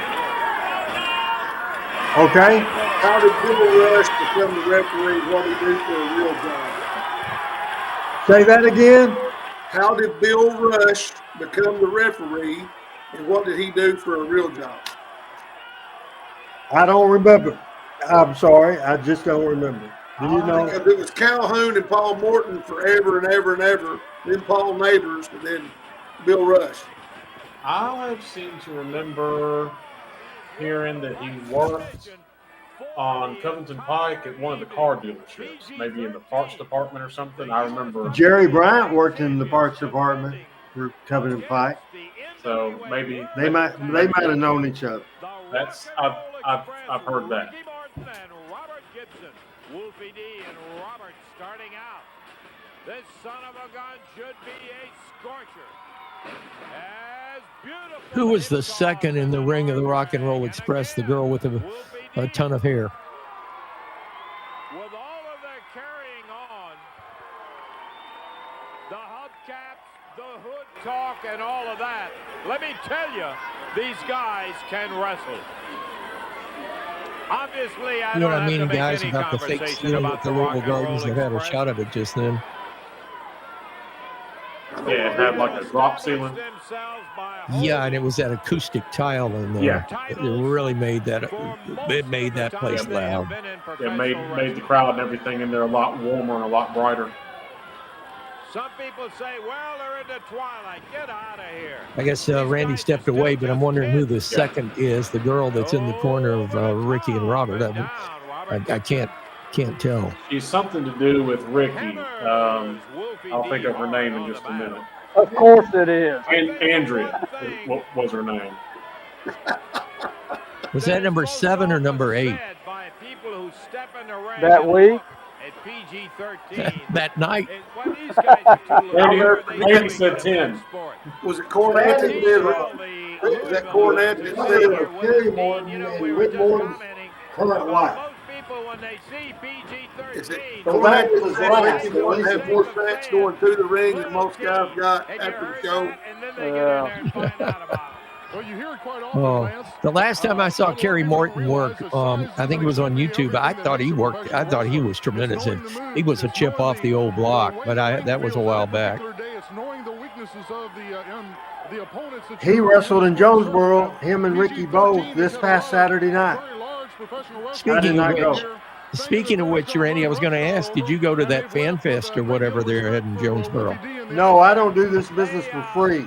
They asked me to come. They said they'd give me a table to sell my stuff, but paying thousands and dollars to a lot of people, I was not going to go for free. Bravo. In my hometown, are you kidding me? PG-13 is determination. I've never seen a more determined pair. Jeff mentioned earlier that Lance said that the scaffold was 15 feet over the ring in that last match. Ricky Martin reached up and he slapped the taste right out of JC Ice's mouth. And believe me, JC. Now, I believe we watched this match with Wolfie one time, and isn't there a spot in this match where Jamie actually gets sick outside? Oh yeah, he gets sick and he throws up. Patrick has a negative question about continuity issues with Memphis and Dallas. I was mad at Jarrett at the time, and I was not around, so I can't answer that question. I can't answer that question. I don't know why they did that. Now, it's possible, depending on how they were integrating at the time, because Michael was there during that time, they may have had I think in Dallas, they had a different heavyweight championship in Dallas than they did in Memphis, did they not? They did for a few weeks, and that wasn't working out because word was getting around the territory, so they finally decided on having a champion in both towns. Jerry at first, when Jerry Jarrett first went into Dallas, we were trying, or he was trying, and we as announcers were being instructed not to really reference the Memphis side because he was trying to, resuscitate the U.S. or to resuscitate the WCCW, but it was a point beyond resuscitation. So then he started merging the programs together and using a lot of cross storylines. And that's when it sort of picked back up. And one of the big reasons it picked back up is he reestablished Eric Embry as a big heel in Dallas, and he was over like Rover, as Randy Hales says. And then wasn't there a time there too, Michael, where you kind of acted as a liaison between Dallas and Memphis at Randy West House and like the USWA Control Center or whatever? That is correct. That is correct. And I always enjoyed that because if you noticed in some of those, and Randy Hales will recall this, I'd bring an extra tie and sport jacket. And for Dallas TV or for things that went on that headed down to Texas, I'd be in one jacket and one tie. And when we did the Memphis side or the southeast side down here, I'd be in another. So I don't think I fooled anybody, but the fact is I was in 2 different sets of clothing that same night.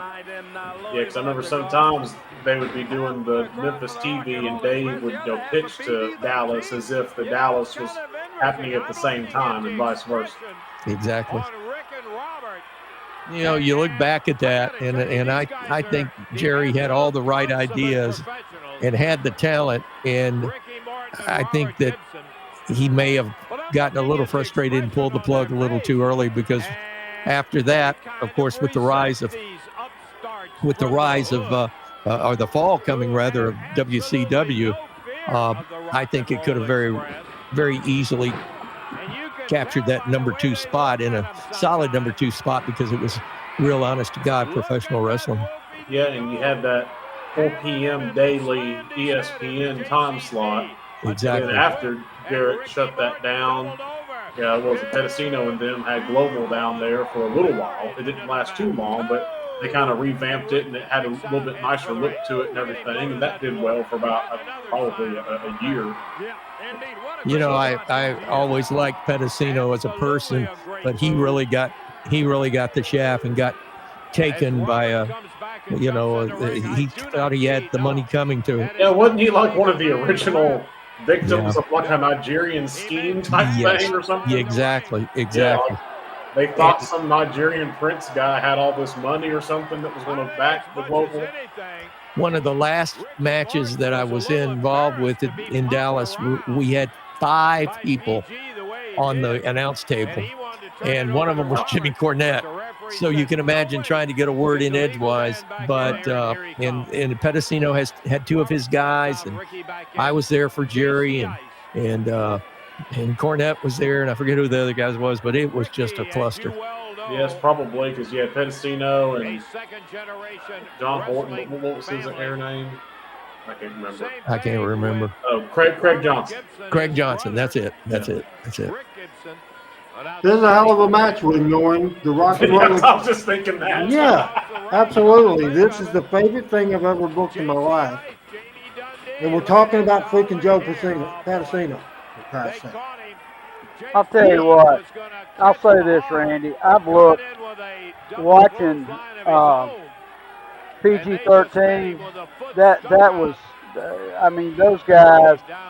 They very underrated in the world. They were the most over tag team since the Fabulous Ones. No doubt about it. The Rock and Roll Express as babyfaces were never pushed as the main.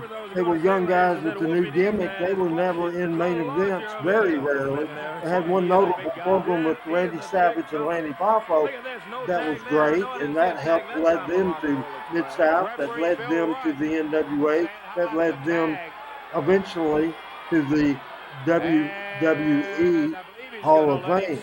PG, a lot of people were against me for pushing them, including Jerry Lawler. But he got it. That night in Louisville, Jerry Jarrett, who never went to the Downs anymore, Jackie Fargo tribute night that night, and Jackie was there and Jerry was there, sitting beside me, and he had started PG as an underneath heel team and had never seen in that situation PG-13 over, and he sat beside me and was in shock, kept patting my leg. You got here something here, kid. You got something here, kid. Listen to these people. Listen to these people. Well, it might tie into what Michael said earlier. It reminds me of Jerry Jarrett, the undersized underdog, and the crowd's really behind him. It might tie into that because they were over big. You're absolutely right, Coach. And again, in the city, in that particular town in Louisville, they were, and I'm watching this too, and I've always thought of PG-13 as a middle of the pack sort of tag team, but boy, they at this point in their career, they are literally on top. It started with ECW's Eliminators. I booked them as Southern Tag Champion. I put them against PG. PG went over 8 weeks in a row. Harry Saturn and John Cronus. Yes, absolutely. And that got them over. Their first money program was with Tommy Rich and Doug Gibbard. We had mothers involved. We did Whoopi's mother, Doug's mother, all kinds of craziness. And we'll watch that in the history, and we'll start that history next week because I don't think we're going to have time to show it today. Whoopi helped me with the layout of this match. It's kind of more inside baseball than I like to talk about. Yeah.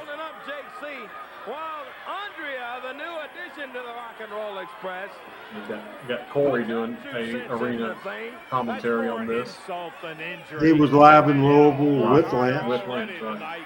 Kind of hurt his feelings. He heard Lance talking about that I booked Lance in Louisville because the people certainly, Lance hadn't been there in years. Corey had never been there. Corey had hurt his feelings, so asked me if he could come, and he said, I'll do it for free. And I think I paid him something, obviously, but that's just how much he wanted to go. He wanted to go.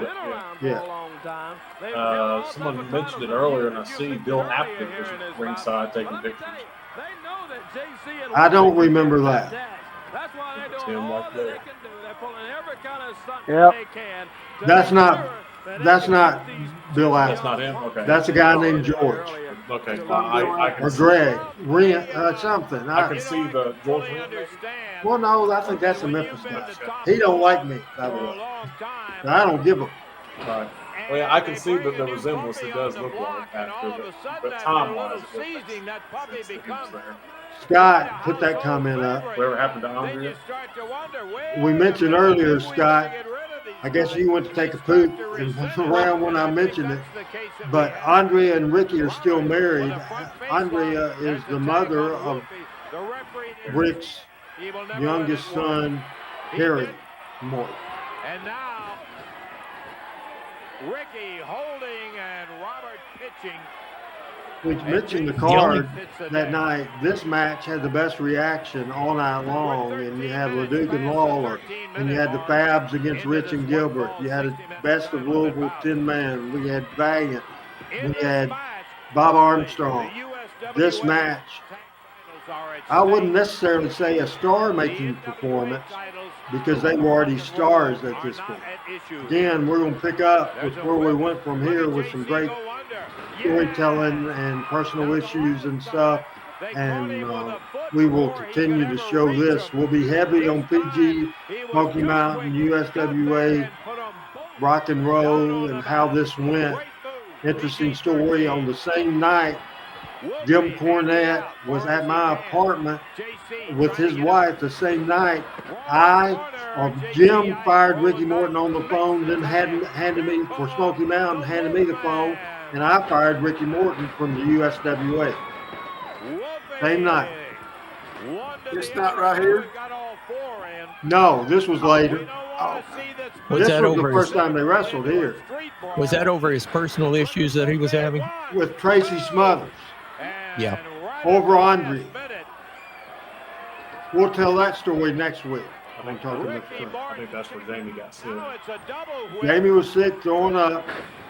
Double backdrop as Wolfie D. Talk about Jamie and Wolfie being over. I watched an interview with Jamie, and I know people don't always tell the truth on there, but Jamie talked about how much gimmick money they made and how they loved working in Memphis instead of going up north because they talked about how much money they made off the pictures and all that. Now this Wolfie spot, everybody missing. You see that complete. This is modern wrestling before it was modern wrestling. Yeah, he's athletic. And out of it kicks Wolfie D. Good night. I liked him better when he was built like this as opposed to when he bulked up later and shaved his head. I thought he was more athletic like this. Sunset flip. He's got him over there, Bill. Referee Bill Rush. Such gets it too. Look, Corey's outraged. Yes, it's good. A lot to keep up with in this thing. Very, very hard job. Look at that. Missed the powder spot, kind of. That's Randy Hales written I was all going over to say, it. I wonder who. The powder. That's you every time. Randy Hill's written all over it. Oh, yeah. That's Randy's favorite. I didn't invent it, but I sure took advantage of it. You sure abused the privilege. And Tojo blesses you for it every time you do it. Mm-hmm. Whoopi rolls him up. He's got him hooked. 1, 2, 3. He had a 3 count. Gibson goes over, grabs Whoopi. Boy, with all these false finishes, the crowd is really getting Yeah, into this one right here. I was just going to say, Michael, this is one of the earliest I can remember where you take the crowd and, swell and down, swell and down, swell and down. And now they're throwing babies in the air. Yeah. And see, look at here. Here's Louisville with the lights. How often did you see that? It was a big night. It came, I thought it was going to sell out based on the advance. The weather was horrible. About 2 hours before bell time. I didn't decide to go heat after this match until about the time they went to the ring. I went to Cornette and said, hey, can I, because that's the last dates I had on the guy. But I just felt the chemistry in the dressing room of everybody and the excitement. So I added this part just as both teams were ready to go to the ring. Again, more inside baseball than I like to talk about. But this is an inside wrestling type of thing, and sometimes spoiling myself. So since you said it, I think, again, it's important to point out all of this afterbirth, if you will, wasn't even decided or said to even happen until the match is basically going to the ring. That's exactly right. The winners of the match. And PG, when they came out, they got on that stage back there, and the reaction from the people, that's what popped Jerry Jarrett. That's when he said, what have you done here, kid? Yeah, he was in disbelief. Yeah, he was in disbelief that they were that old. This was very beneficial. That and the two most beneficial things to my career in wrestling was, first of all, Monday Night Memories. The second thing is the getting PG over and going with the PG rock and roll and the USWA Smokey Mountain without a doubt. Then, finally, Power Pro. Yeah, I think it's important to point out, too, a lot of people will point out, 96, 97, quote unquote, dying days of USWA. But I think it's really more important to point out it may have been the dying days of wrestling at the Coliseum. But Louisville and Evansville and the other towns, Nashville were hot. Were still hot during that time. Right.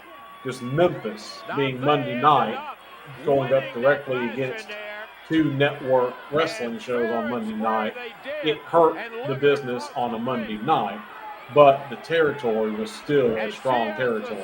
Hey, I didn't know they were going to do the paint thing. I had Brandon go out in his debut and carry a paint thing. That was going to be his gimmick, but then he left it at ringside, threw it underneath the ring, so the rock and roll just happened to see it and did it. I did not know. The booker did not know this was going to happen. But again, I think that's so important to point out. If that would have been rehearsed and talked about and everything else, and here the hottest thing of the night, the afterbirth was an afterthought, and then for them getting painted yellow, you didn't even know about it. All right, we're going to come out of that right now, and I'm going to have, for the last thing of the day, get ready, if you would, the open of Rumble on the River, and I'm going to close with that a little bit. I think we've showed that on this show before, but PG Rock and Roll Express, we just talked about it for 22 minutes, but we'll have, starting with Chris, then to Pat, and then to Michael, real quick, as we have 9 minutes left, plus one more video, so let's get through this right now. So what did you think of this match, Chris? Great match, great talent. The ad lib at the end, that's what I always love about it. The ability to work off each other and get where they need to go. And the crowd was hyped, and that's what it's all about. What grade do you give that? Oh, that's an A plus probably. Pat, your thoughts on that match?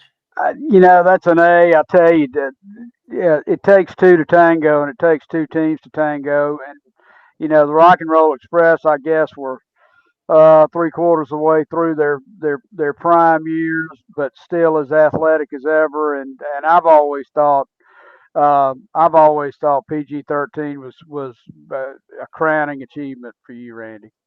Great. I thought so too. What grade do you give it? A. Michael, you're next. Absolutely, with the A. And again, I'll echo what Coach said. Coach, you've been on point tonight. That afterbirth really made what was already good that much better. Great action, and we will start next week by showing more great stuff. I want you to go to captions, and I want you to go to the Thursday night show, because I'm really excited about it. It's celebration time. It's explosions. It's bangs. It's fireworks. It's all kinds of things. And I got to, of course, we're going to show you Thursday night. That's 4th of July. I will be live as live can be at 5 Central Standard Time, and I think there's more specific captions on that show. I will be showing June the 20th. And maybe it's not there. It's probably on another. I don't guess I made it, but I can tell you because I have it in my head.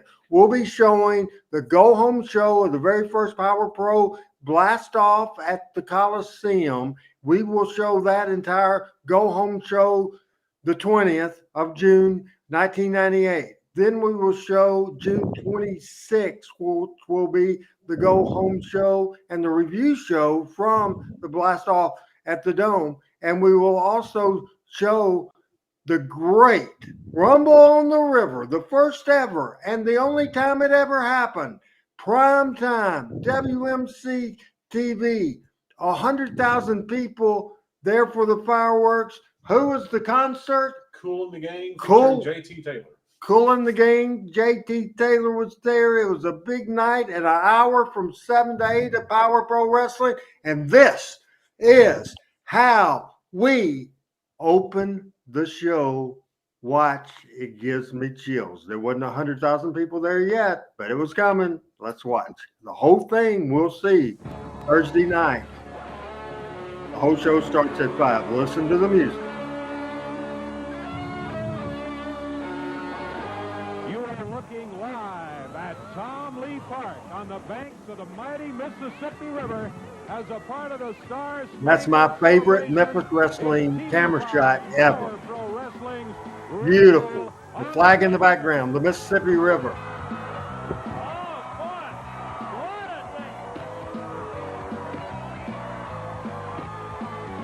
The pouring down rain quit 20 minutes before we went on the air. Cooled everything down. Yeah, thank Was God. the bat wet? Yeah. Real good. Not terrible. If that's your first favorite camera shot, this is my second favorite. Yeah. Live from Sky 5. We had Channel 5 there for the fireworks and the concert and the wrestling, and that might be my favorite camera shot. Now I changed my mind. You can't beat that. Randy, did you sell them on the concept of adding the wrestling, or they come to you with it? They came to me, and they gave me 10 times my usual rights fee for the TV as we come out of that, the opening thing. So we will show that, and we won't start with that. We'll start Thursday night at 5 o'clock Central. We'll be there with the June 20th show. The 20th, the 27th, and 4th is some of the best television. Probably, Adam, would you agree with this? 3 weeks in a row, there's never been 3 better television shows in a row in Memphis wrestling, not just Power Pro. I would agree. What were your thoughts about, I'm sure you've seen that before, Rumble on the River, how we started it? What did you think, Chris? Oh, it was awesome because I've had the pleasure of going over there for Memphis in May and other events, and that was a big deal. And to be on prime time, that's why I asked the question I asked. To be on prime time with that kind of crowd, super big. That's awesome. So I was going to say 1998 was a really cool year because July 4th was on a Saturday, Christmas was on a Saturday, Halloween was on a Saturday. So it just really made we lucked out. Yeah. We lucked out real good. Your thoughts on that, Pat, real quick? Quick thought. I've always loved that, and I've always loved the drama of Lawler showing up here in the middle of it. I thought it was great TV. Real I quick. wish you'd do it every day, every year. We'll go back. We'll save because I have a specific thing with Michael. But I want to get Pat and Pat, do you have anything more to say about Rumble on the River? No, sir. Just wish we'd do it again. How about you, Chris? No, I'll agree with Pat. I'd like to see it happen again. Me too. Final thoughts of the show today and your plans for the 4th of July with the lovely bride.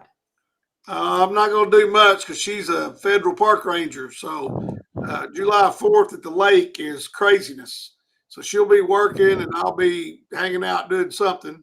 But my thoughts on the show, that one of my favorite shows that we've done because we showed a lot of unique and first time things that took place in the Memphis territory.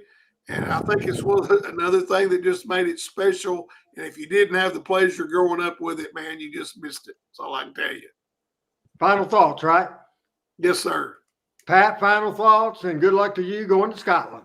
Thank you very much. We're looking forward to it. It was a great show this week for the very reasons Coach said. A lot of unique stuff, a lot of really, really historical stuff that I enjoy. And thank you and Adam for putting it together. We have a great production team. All right. And then first of all, Michael, your thoughts on how we open Rumble on the River.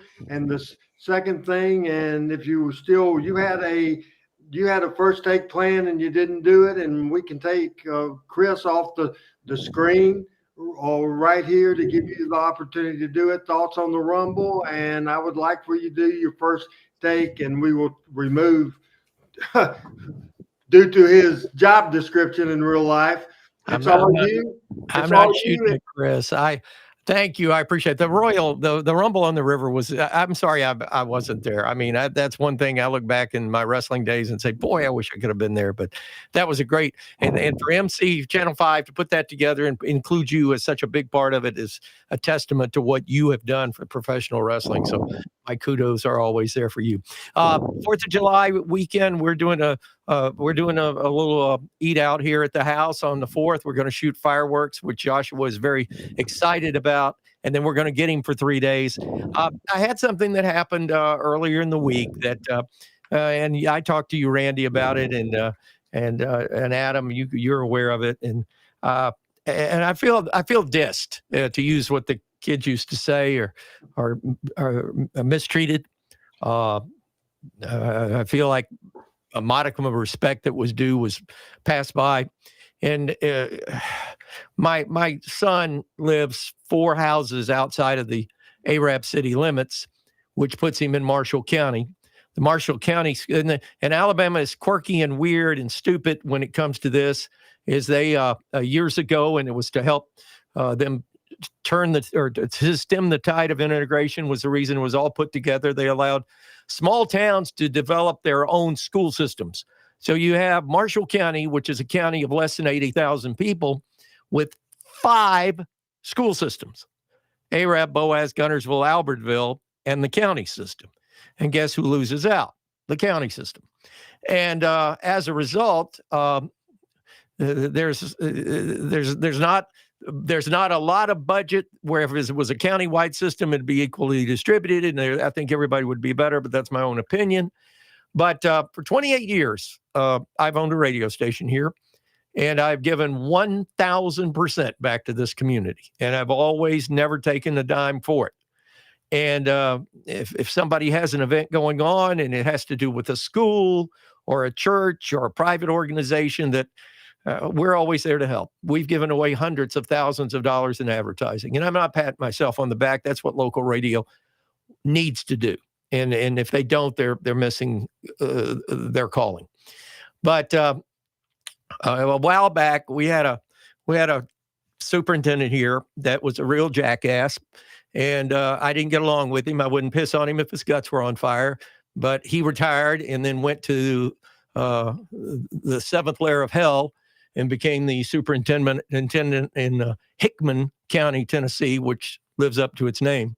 And it's a good place for him. But we got a brand new superintendent that I think is a great guy. And he and I are friends, and I'm going to commend what he's always done. And we're going to stay friends despite all of this happening. But I asked for a favor, and I've never asked anything of the school or the city as a favor, but they had open enrollment for X number of students to come to the city schools for the kindergarten and 1st grade. And Joshua is of kindergarten age. And his mom and his grandmother on that side of the family asked me if there was a way that I could approach who I knew in the school system and ask for a favor, and I did. And I got, the first time I met with the superintendent, who is a great guy, we still have a great relationship, but I got the feeling that he was going to do anything he could within his power and legally to help us out. Second time I met with him, it didn't take me back to the office, and I got a weird feeling about it. So anyway, they had 141 kids, as I understand, apply for 1st grade and kindergarten. They took 100, and Joshua was not part of that. And I take it as a slap in the face. I take it as maybe somebody is, healing on me. That's fine. Yeah, I'm not the most well-liked person in the county and in the city, although I've had a successful run and I will continue to do things for the people that deserve it being done. But after 28 years of broadcasting Arab football and basketball and other events and doing beauty pageants for no charge and doing live events in the parking lot of tailgating for no charge, promoting any activity, any mattress sale they had, any candy sale they had at no charge, I asked for one little help, and it didn't even involve me. It involves my grandson, who deserves the best education that Pawpaw can afford or hope to give him. And I was very distraught and disappointed and upset. And I'm a Roman candle. I don't think a lot of people know this. When I get mad, my wife knows it, God bless her. But I'm a Roman candle, and I explode, and I go off, and I go crazy, and then the Roman candle's over, and I put it to the side. But you know, I think there's a modicum of respect that comes when somebody does something for somebody in the good of doing it for the good. That if that person is ever in need or ever wants a favor or is I won't say owed, because I don't think anybody owes anybody but the Lord, and you owe him your allegiance and your prayers and your faith. But it's affected me. It's affected me to the point where I don't know where, you know, I'm getting to the point where, and I will say this publicly on this show right now, and I don't think anybody outside of Melanie knows this, but I'm going to have cataract surgery in the next 45 days. And part of that is because of doing commentary and play-by-play. And, you know, if you're in a press box or in a gymnasium trying to read numbers, and some of these uniforms have skinny numbers and all that stuff, so it's time. But I'm having a re-examination of where I stand in this point. And I wouldn't do anything to hurt any student or any member of a faculty or the folks in the school system.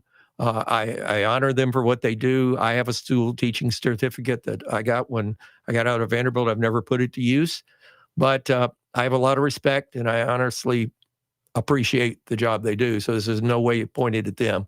But the politics of small town bullshit sometimes gets in the way. And I don't know at what point the chain didn't understand the chain, but I intend to find out why, and we'll just go from there. But I without getting verbose or going over the top, that's sort of where I stand. So I appreciate this opportunity to voice my disappointment, but I feel like the common respect that is given to professionals and to owners or to people in positions of influence got dislodged, and I'm not very happy about it. One of the things about this show is we're all family, including our audience, whether it's PJ or Randy West or so many people from other countries in every state in this union. And it's important for us all to stick together. And if anybody ever has anything, and again, as I wasn't teasing when I said that I wanted to take Chris off because just in his job duties, he has told me before with me, I tend to get mad and I tend to say the F word and all that. And it's not a good idea for me to do that with Chris on the air. So Chris is off the screen, but we're all a team. Chris and Adam and Pat, Michael St. John. Want to remind everybody, I will be back Thursday. Don't know if Adam's going to help me or not, but it'll be Friday at 5 o'clock Central Standard Time, the June 20th, 1998 Power Pro, followed by the June 27th Power Pro, followed by the Rumble on the River, July 4th, 1998, the first and only primetime wrestling program locally ever in Memphis, broadcast along with High Five, Sky Five in the corner, shooting some stuff. Tremendous camera shot, inviting anybody that wants to come in with us. You can be a part of this show, and we'll post a public link that you can do that and join me, and it will be on my Facebook page and my Twitter page on the day of the event, which will be Friday. Pat won't be able to do it. That will be Thursday. That will be Thursday at 5 Central. Pat will be on the way to Scotland. It's a hell of a show. Fantastic. Great stuff. And we are closing here, folks, and we need to give ourselves a standing ovation because we're just looking now. The highest rated number people viewing this show live than we ever have. So we are going to give our audience the ovation as Michael's added that, and we're going to close the show. Thank you very much. Thank you, people. Good night, God everybody. bless you.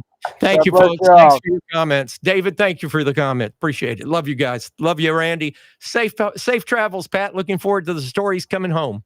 Yeah, thank y'all. God bless y'all. God bless. All right, we're out of here. Thanks, Adam. Say goodbye. Bye.